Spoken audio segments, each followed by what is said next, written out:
Hey NSYNC Drummers over here on YouTube. Each month in my NSYNC Drummers community, my members get to ask me questions and raise topics for discussion, all within the worship drummer space. So, sometimes I'll post the full Q&A over here on YouTube like a month later, and other times I'll just take a section, one question out of that full Q&A and post it here, and that is what I am doing in this case. If you want the chance to ask me questions or raise topics for discussion, then do check out the link in the description below. All right, let's get into this video. Jared's question is, I would love your advice if you have some time. Our church is going to introduce a click that I will control in the near future. In all honesty, this is uncharted territory for me.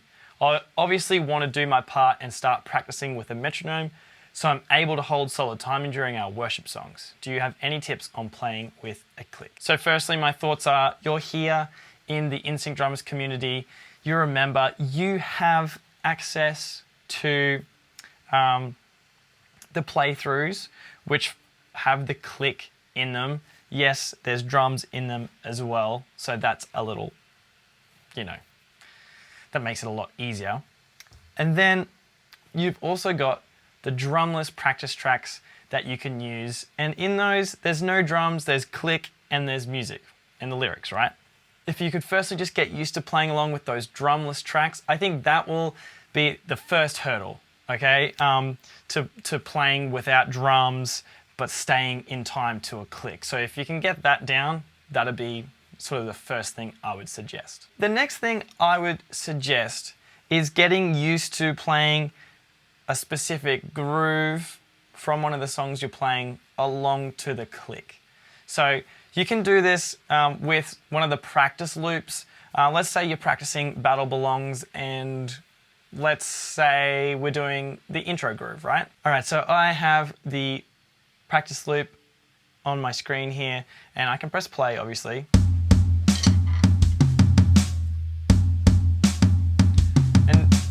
What I do quickly is up the top there where it says metronome, it says off currently, there's fourth, and then there's eighth. I'd click eighth. I usually do eighth notes because at the typical tempos that we're playing in worship, 100 and below, for a lot of worship songs, eighth notes is quite helpful. For anything like 120-ish, 115, fourth notes can be not as annoying and be close enough together that it's fine without having eighth notes. Anyway, so firstly I would turn on the click and I would just get used to playing along with the practice loop and the click happening.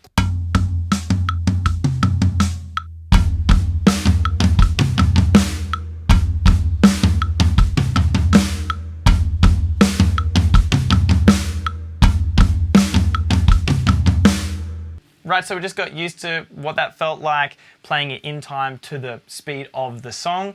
And then I'm gonna click options and press solo. And this is for the metronome. So now it's just the metronome. Dum dum ga dum boom ba do dum ba. 1 and 2 and 3 and 4 and 1. I think right there, that's one of my tips.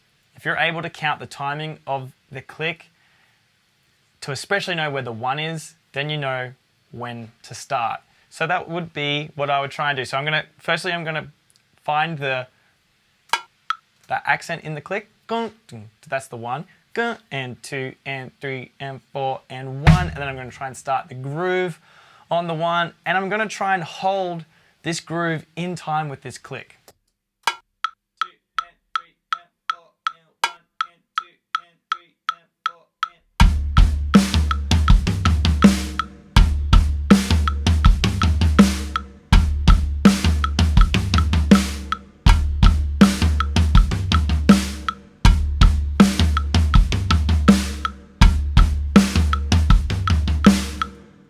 And it has a timer up there. We just got to 23 seconds. What I would suggest is try and stick in time, like stay in time for a complete minute. And if you can comfortably get a full minute of being locked into the timing and not feeling like, hey, the click is speeding up and the click feels like it's slowing down and vice versa. If you can get to the point where that's not happening, for a full minute, then you're in a really good place. What I have witnessed time and time again is students who, or just drummers, musicians who aren't used to playing with a click, they'll say to you that it's speeding up and slowing down. Like, I am 100% guilty of doing that. I've done that before. I look back on one certain new band that I was playing with, and I was like dead sure that one of the loops they were using was like changing tempo, but nah, it was my fault.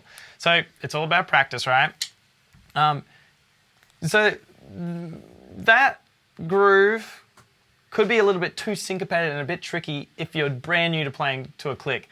It could be a bit much. So maybe the verse groove, which is this rhythm, this pattern, would be better suited. So let's try that.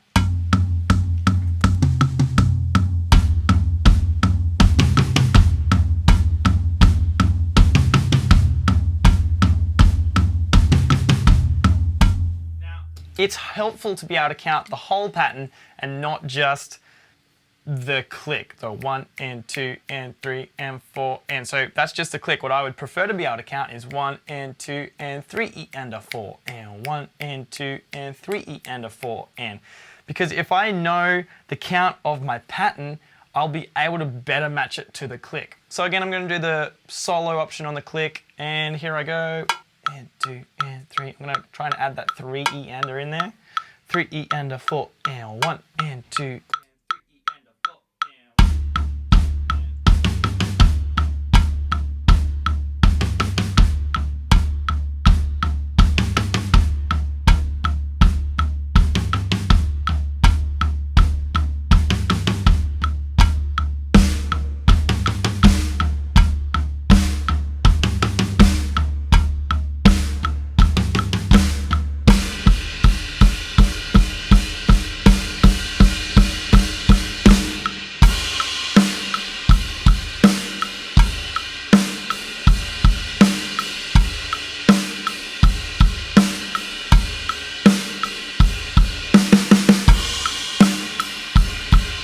Now, I sort of just demonstrated the next step. So if I just rewind a little bit and say, firstly, try and get to a full minute of being able to play that specific pattern without losing time at all, right? Getting out of time with the click. Once you can do that, then if you have learnt the song fully, then you should know the other parts that you'll need to play. That would be the goal anyway. So that's what I did. I went into the next part of the song, or the next groove, the next pattern. Then I did the build. I don't actually know if I did the build long, like too long, or the right amount. But hey, it's more about trying to play these parts in time with the click.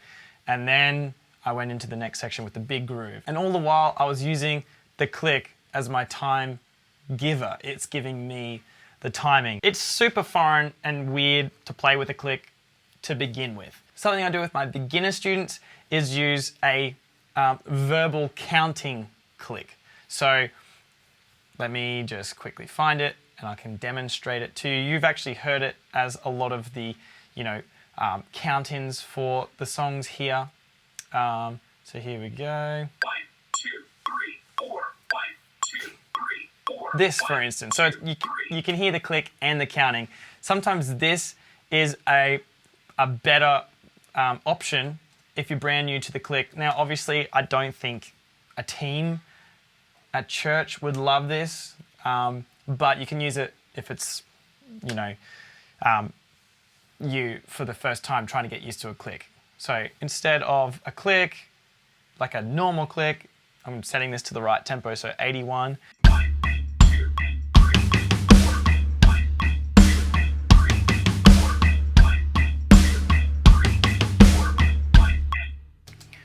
So that may be of help initially if you're just brand new to clicks and it's just weird for you. So where to find like a counting man kind of click, you can search it up on YouTube, a counting metronome.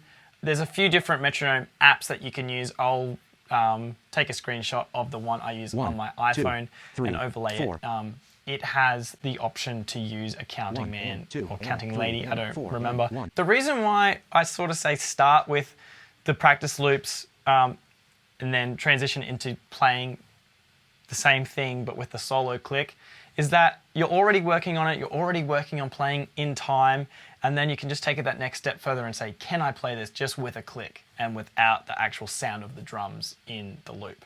So yeah, I believe that there's nearly always more that I could discuss, but I hope that that at least gets you started. Thank you, Jared, for your question. That's it for this one. Thank you for watching, and I'll see you in the next one.